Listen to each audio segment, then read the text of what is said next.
আমরা পৃথিবীর সবচেয়ে ইজিয়েস্ট একটা ওয়েতে দুইয়ের পরিপূরক পদ্ধতি অ্যাপ্লাই করে দেখাবো কিভাবে দুইয়ের পরিপূরকের মাধ্যমে বাইনারি যোগের সাহায্যে দুইটা সংখ্যার পার্থক্য বা বিয়োগ সম্পন্ন করা যায়। সুপ্রিয় শিক্ষার্থীবৃন্দ, একাদশ ও দ্বাদশ শ্রেণীর তথ্য ও যোগাযোগ প্রযুক্তি বিষয়ের অধ্যায় ৩ সংখ্যা পদ্ধতির দুইয়ের পরিপূরক পদ্ধতি। বই বলবে তোমাকে মুখস্থ করো, তুমি বলবে না আমি মুখস্থ করব না, আমি আমার নিয়মে সঠিকভাবে প্রশ্ন উত্তরটা সম্পন্ন করব। ওকে, বিভিন্ন বইয়ের রাইটাররা বিভিন্নভাবে দুইয়ের পরিপূরক প্রেজেন্ট করেছে, বাট আমি যেটা দেখাবো সেটা হচ্ছে পৃথিবীর সবচেয়ে সহজতম একটা পদ্ধতি, অর্থাৎ 2's কমপ্লিমেন্ট সিস্টেম। এখানে বলে রাখি, 2's কমপ্লিমেন্ট সিস্টেম তৈরি করার আগে তোমাকে কিন্তু 1's কমপ্লিমেন্ট সিস্টেম অ্যাপ্লাই করতে হবে, অর্থাৎ 0 থাকলে 1, 1 থাকলে 0। এই যে সিস্টেমটা, এই সিস্টেমটাকে বলা হয় একের পরিপূরক পদ্ধতি অথবা 1's কমপ্লিমেন্ট। 0 থাকলে 1 অথবা 1 থাকলে 0, এই সিস্টেমটাকে বলা হয় একের পরিপূরক বা 1's কমপ্লিমেন্ট। 1's কমপ্লিমেন্টের সাথে তুমি যদি 1 যোগ করো, যে ভ্যালুটা পাবা, 1's কমপ্লিমেন্টের যে ভ্যালু পাবা সেই ভ্যালুর সাথে তোমাকে 1 যোগ করতে হবে, তাহলে সেটা হবে 2's কমপ্লিমেন্ট সিস্টেম। একটা প্রশ্ন এরকম যে দুইয়ের পরিপূরক পদ্ধতি ব্যবহার করে 1010 বাইনারি থেকে 101 বাইনারি বিয়োগ করো, অর্থাৎ দুইটা ভ্যালু দেওয়া হচ্ছে, দুইটা ভ্যালুই কিন্তু বাইনারি। এখানে উল্লেখ থাকে যে 1 নম্বর শর্তই হচ্ছে যদি বাইনারি না থাকে তাহলে আমাকে বাইনারি করে নিতে হবে। তাহলে এই প্রশ্নটাকে আমি যদি আমার অঙ্কের ভাষায় লিখি, তাহলে প্রথম সংখ্যা থেকে আমাকে বলছে দ্বিতীয় সংখ্যা বিয়োগ করার জন্য। প্রথম সংখ্যাটা লিখলাম, এরপরে আমরা দ্বিতীয় সংখ্যাটা বিয়োগ করলাম। প্রথম সংখ্যা থেকে দ্বিতীয় সংখ্যা বিয়োগ, জাস্ট প্রশ্ন থেকে আমরা সাধারণ আমাদের যে নিয়ম রয়েছে সেই নিয়ম অনুসারে আমি প্রশ্নটা প্রেজেন্ট করলাম। ওকে, এইখানে প্রথম শর্তই হচ্ছে বাইনারি সংখ্যা না থাকলে বাইনারি সংখ্যা কনভার্ট করে নিতে হবে। বাইনারি সংখ্যা কোন সংখ্যা থেকে বাইনারি সংখ্যা আনার জন্য যে সিস্টেমগুলো রয়েছে সেই সিস্টেমের ভিডিও ডেসক্রিপশন লিঙ্কে দেওয়া আছে, তোমরা দেখে নিতে পারো। ওকে, আমরা তাহলে অঙ্ক শুরু করি। আমি কিন্তু 1 নাম্বার টিপস বলে দিলাম।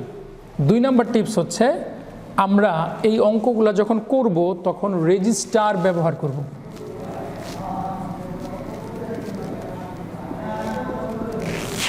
এক রেজিস্টার সমান সমান হচ্ছে 8 বিট। এক রেজিস্টার সমান সমান 8 বিট। 8 বিটে এক রেজিস্টার হয়। এই কারণে আমরা প্রত্যেকটা সংখ্যাকে 8 বিট করে ফিল আপ করবো। 8 বিটের যদি কম থাকে তাহলে 8 বিট পূর্ণ করে নেব, আর যদি 8 বিটের বেশি হয় তাহলে অবশ্যই এক রেজিস্টারে হবে না, তখন 2টা রেজিস্টার নিতে হবে, তখন 16 বিট হবে। আরও বেশি হলে 3টা রেজিস্টার নিতে হবে, 24 বিট হবে। আরও যদি বেশি হয় 4টা রেজিস্টার নিতে হবে, 4টা 32 বিট হবে। তখন এইভাবে কিন্তু আমাদের রেজিস্টার মেনটেন করে আগাতে হবে। ওকে, তাহলে এখানে 4টা ডিজিট রয়েছে, এখানে 4টা ডিজিট রয়েছে।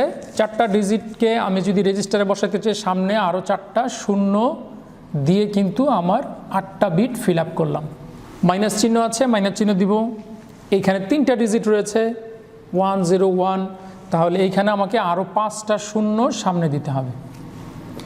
5টা শূন্য সামনে দিয়ে পরে বাকি সংখ্যাগুলো লিখলাম। ওকে, আমি একটু খেয়াল করো, আমি কিন্তু এখানে 4টা ডিজিট থাকাতে এই 4টা ডিজিট অতিরিক্ত বসাইছি, কারণ রেজিস্টার 8 বিট পূর্ণ করতে হয়। এখানে 3টা ডিজিট ছিল, আরও 5টা শূন্য দিয়ে আমি 8টা ডিজিট ফিল আপ করেছি। এই যে সামনে 5টা শূন্য দিয়েছি, শূন্যগুলো পিছনে দিলে কিন্তু আবার হইতো না, শূন্যগুলো পিছনে দিলে কিন্তু বিশাল বড় একটা ভ্যালু বা ভ্যালুর মান চেঞ্জ হয়ে যেত। ওকে, আমরা এখন কম্পিউটারকে বলবো কম্পিউটার তুমি বিয়োগ করো। কম্পিউটার বলবো না আমি পারি না। আরে তুমি পারো না মানে? তোমাকে বিয়োগ করতে বলছে, বিয়োগ করো, তুমি ফোর্স করবা। বাট কম্পিউটার তো বিয়োগ পারে না, সে কি করবে? সে যোগ করবে। একটু ভালো করে খেয়াল করো, আমি প্রথম ডিজিটটা লিখলাম, প্রথম সংখ্যাটা লিখলাম, লিখে আমি প্লাস চিহ্ন দিলাম। এই মাইনাসটা এই ব্র্যাকেটের ভিতরে নিয়ে যেতে হবে, মাইনাসটা ব্র্যাকেটের ভিতরে চলে গেল। বাকি সংখ্যাগুলো আমার যা ছিল তাই লিখে দিতে হবে। এইখানে ফ্যাক্টরটা হচ্ছে প্লাসে মাইনাসে মাইনাস, একেবারেই সেম। সাপোজ 5 থেকে তোমাকে বললো 3 বিয়োগ করার জন্য, তুমি বলবার রেজাল্ট হবে 2। ওকে, আবার যদি তোমাকে বলা হয় 5-এর সাথে তুমি -3 যোগ করো, তাহলে রেজাল্ট কত? 2। সেম রেজাল্ট, বাট দুইটা দুইভাবে কিন্তু যাওয়া যায়। সাপোজ তুমি বাসা থেকে কলেজে যাবা, বাসা থেকে কলেজে এই রাস্তা দিয়েও যাওয়া যায়, ওই রাস্তা দিয়েও যাওয়া যায়। এই রাস্তা দিয়ে গেলে এইভাবে যাবে, ওই রাস্তা দিয়ে গেলে ওইভাবে যাবে, জাস্ট ডিরেকশনটা চেঞ্জ হয়ে যায়। ওকে, প্লাসে মাইনাসে মাইনাস, ভ্যালু কিন্তু সেম হবে। এই থিমটাই কিন্তু 2-এর পরিপূরক সিস্টেমে ব্যবহার করা হয়েছে।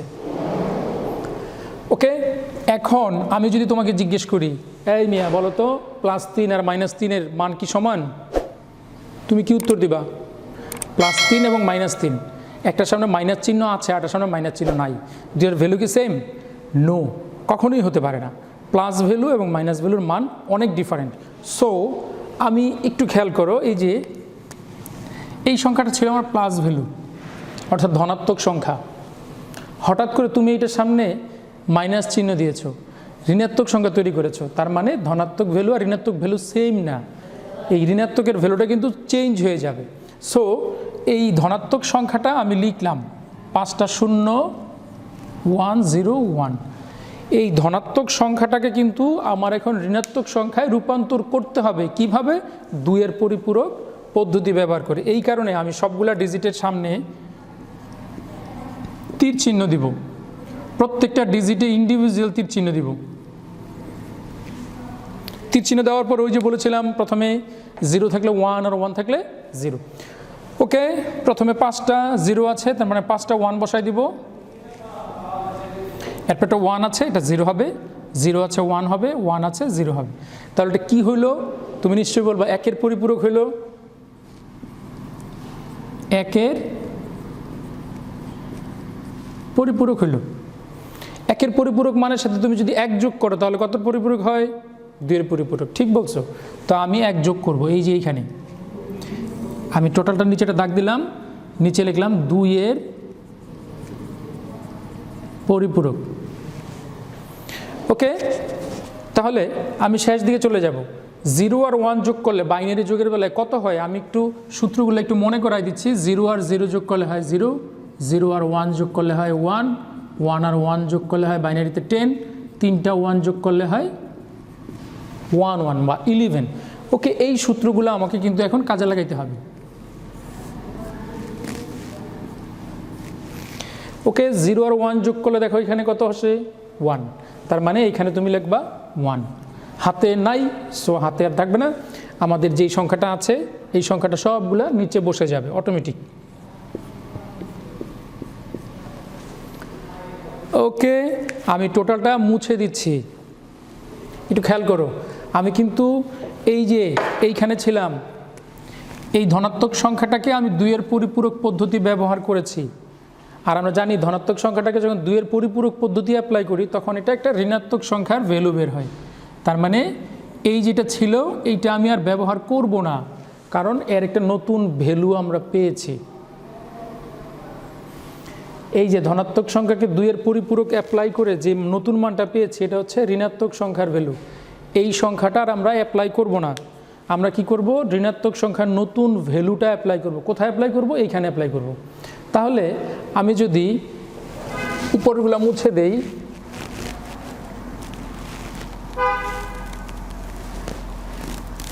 এবং এই সংখ্যাটাকে আমি মুছে দিচ্ছি, এই সংখ্যাটা মুছে দিয়ে আমাদের নতুন যে ভ্যালু পেলাম সেই ভ্যালুটা যদি আমি বসাই,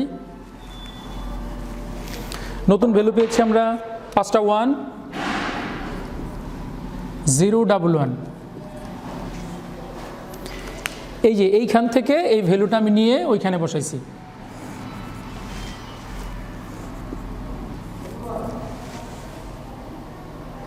এইখান থেকে নিয়ে আমি ওইখানে বসাইছি। ওকে, মাইনাসটার মানটা আমি বসাইছি। আমি বাকি সবগুলো মুছে দিচ্ছি। অঙ্কটা কিন্তু খুবই ইজি। দেখো, এখন দুইটা সংখ্যার মাঝখানে শুধু প্লাস আছে, অর্থাৎ যোগ করে দিলেই কিন্তু আমাদের এখন বিয়োগ ফল বের হয়ে যাবে। কথা কি ক্লিয়ার না ভেজাল আছে? কোনো ভেজাল নাই। ওকে, আমরা উপরের সংখ্যার প্রথম সংখ্যাটা উপরে লিখে দিই, 4টা 0 1 0 1 0। পরের সংখ্যাটা হচ্ছে 1 2 3 4, 5টা 1 0 1 1। আমরা অঙ্কর এই ডিজিটগুলো লেখার সময় ট্রাই করব এমনভাবে লেখার জন্য যাতে আমাদের লাইনটা ঠিক থাকে, তাহলে যোগের বেলায় এদিক সেদিক হবে না। ওকে, 0 আর 1 যোগ করলে কত হয়? 0 আর 1 যোগ করলে হয় 1, আমরা বসাইলাম 1। 1 আর 1 যোগ করলে কত হয় দেখি? 1 আর 1 যোগ করলে কত হয়? 10। 10-এর 0 হাতে থাকবে 1, 10-এর 0 হাতে থাকবে 1। 0 0 আর 1 যোগ করলে হবে 0 0 আর 1 যোগ করলে হবে 1। আবার 1 আর 1-এ 10-এর 0, ওই যে রুলসে আছে, 10-এর 0 হাতে থাকবে 1, সেই 1 পরের ঘরে এসে যোগ হবে 0 1 আর হাতের একটা 1, দুইটা 1 যোগ করলে হয় 10। 10-এর 0 হাতে থাকবে 1, আবারও 10-এর 0 হাতে থাকবে 1, আবারও 10-এর 0 হাতে থাকবে 1, আবারও 10-এর 0 হাতে থাকবে 1, সেই 1 বসাই দিলাম, সামনে কিছু নাই এই কারণে। এখন এইখানে একটু খেয়াল করো, আমাদের প্রথম ডিজিটটা ছিল 8 বিটের, দ্বিতীয় সংখ্যাটাও ছিল 8 বিটের, বাট রেজাল্ট চলে আসলো 9 বিটের। সুতরাং এই 9 নাম্বার যে বিটটা আছে, এবারে সামনের সবার সামনের এই বিটটাকে বলা হয় ক্যারি বিট। ক্যারি বিট, এই ক্যারি বিট বাদে বাকি যেই সংখ্যাটা থাকলো সেই সংখ্যাটাই হচ্ছে আমার রেজাল্ট। দেখো 5টা 0 আছে, 101,